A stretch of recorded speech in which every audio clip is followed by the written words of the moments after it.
Racially conscious whites are often frustrated that people of European descent do not understand a simple fact that others take for granted, that it is normal for an ethnic group or race to want to survive and to avoid displacement by others. Unlike people of other races, whites seem to demand some kind of objective rather than subjective reason for survival. Activists have long hoped a respected academic would offer an objective, scientific justification for the defense by whites of their own ethno-racial interests. One such academic publication, however, was written almost 2 decades ago.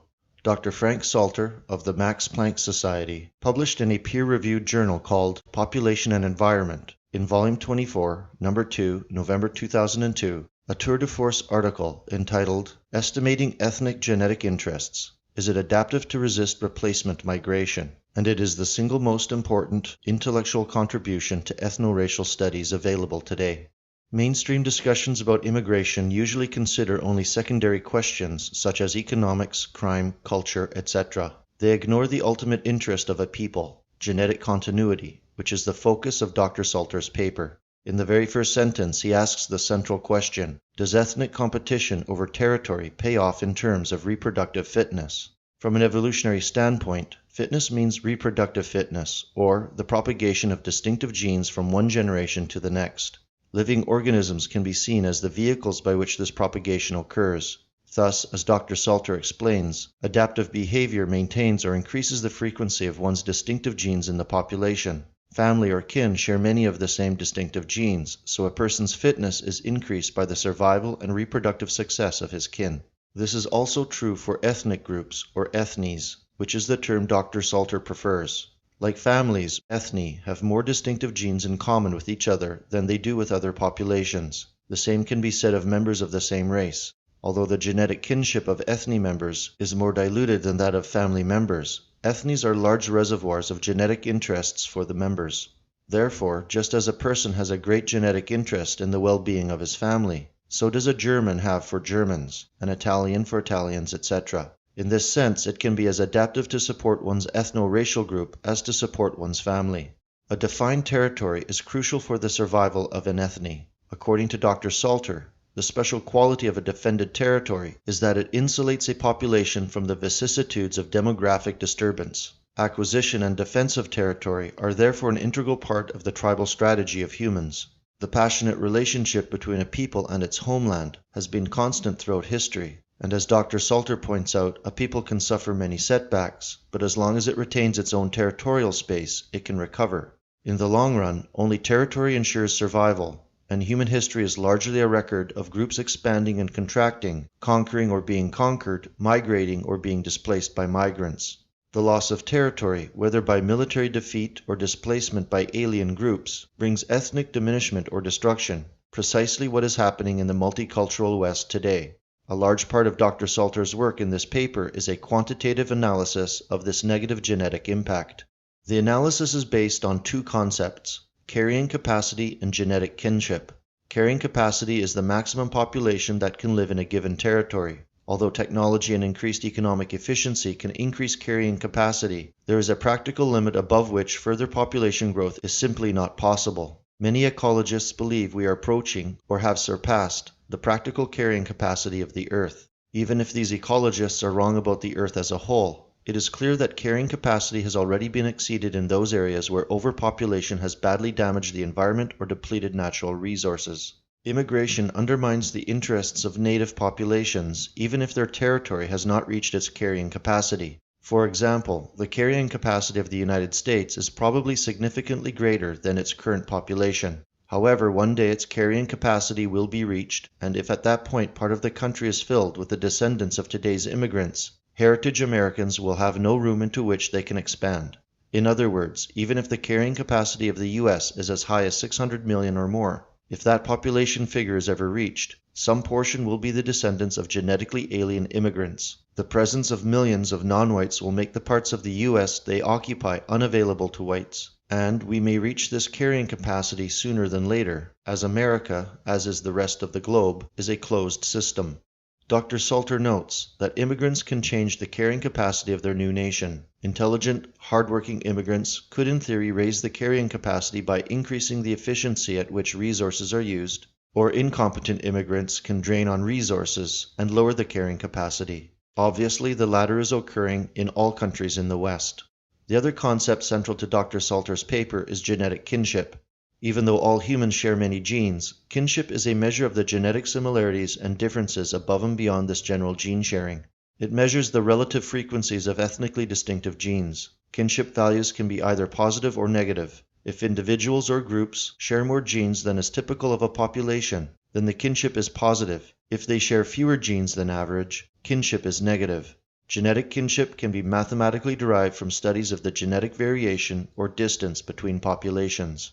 The genetic data that form the basis of Dr. Salter's quantitative analysis are from the work of Luigi Luca Cavalli-Sforza's 1994 book, The History and Geography of Human Genes, which examined the frequencies of genetic variations in a broad range of human populations. In general, the data are sound, and they can be used to measure the extent of the damage alien immigration does to the genetic interests of native populations. It is important to note that Dr. Salter treats the arrival of immigrants not as a simple addition to the population, but as a one-for-one displacement of natives. This is methodologically correct, because when a nation reaches its carrying capacity, it is the presence of immigrants and their descendants that make it impossible for natives to increase their numbers. What may not appear to be one-for-one displacement today will, in retrospect, be seen to be precisely that in future. Dr. Salter expresses the loss of genetic ethnic interest in units he calls child equivalents. In other words, for any given member of the native population, what is the number of lost children that would equal the loss of his ethnic genetic interests caused by the arrival of a certain number of aliens? Note that we are not talking about actual children, but the gene equivalents put into the form of a genetic parent-child relationship.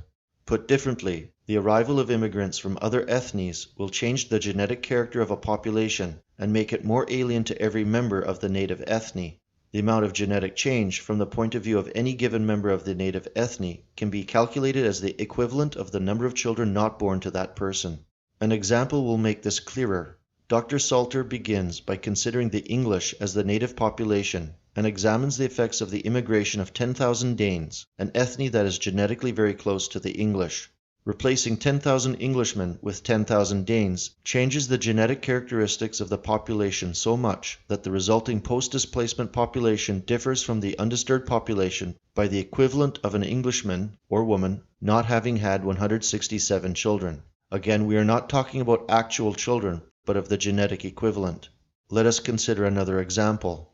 What if the immigrants were Bantus, a population very genetically distant from the English rather than Danes? Here the genetic cost to any given Englishman of the arrival of 10,000 Bantus is the equivalent of 10,854 lost children. Clearly, the extent of the genetic transformation of a population depends on the genetic distance between the native and immigrant populations. And what if the level of immigration were larger, and more in keeping with the massive displacement of Western peoples we see today?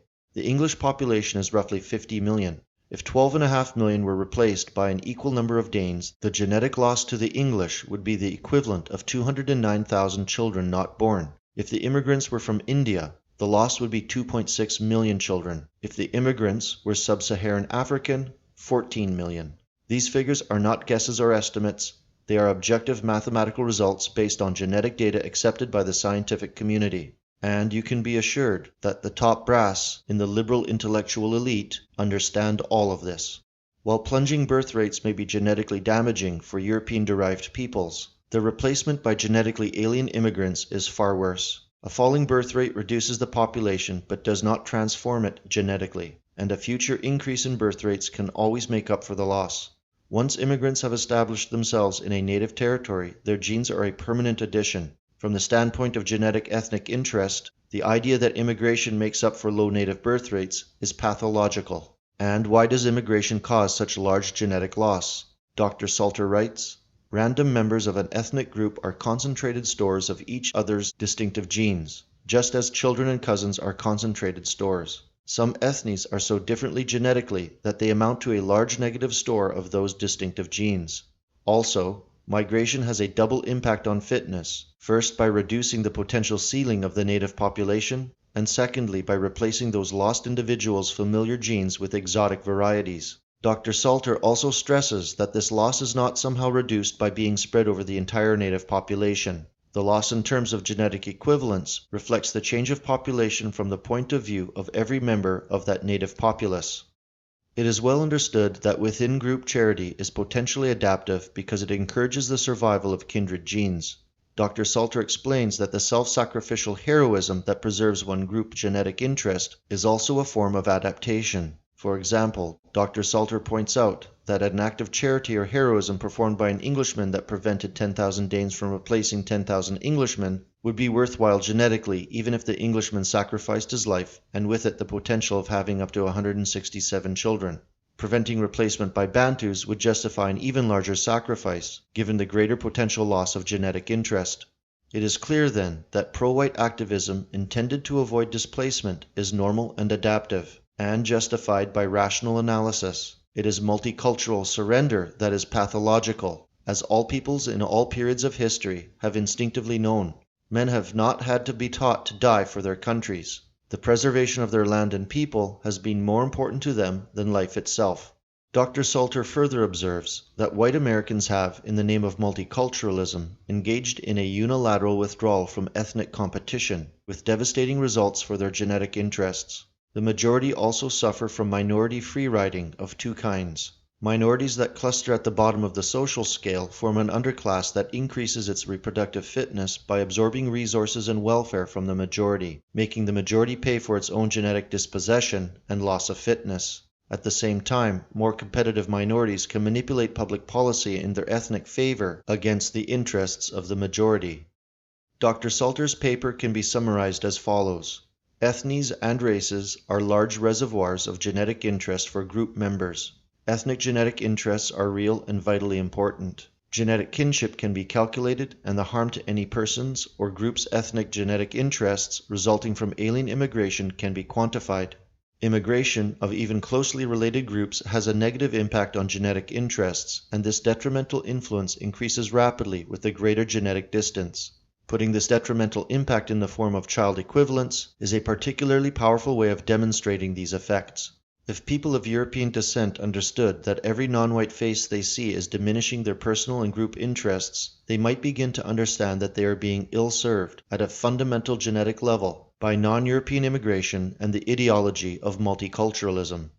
Dr. Salter's paper stands as an objective, scientifically sound justification for the active pursuit of ethnic and racial interests. Liberals cannot deny the facts discussed here, nor can they deny that they point to the necessity of European ethno-racial nationalism. The formation of ethnic-based national states is the most efficient way of safeguarding ethnic genetic interest. Closing off the safety valve of third world immigration to the West should be as attractive to the sincere left as to the racial right.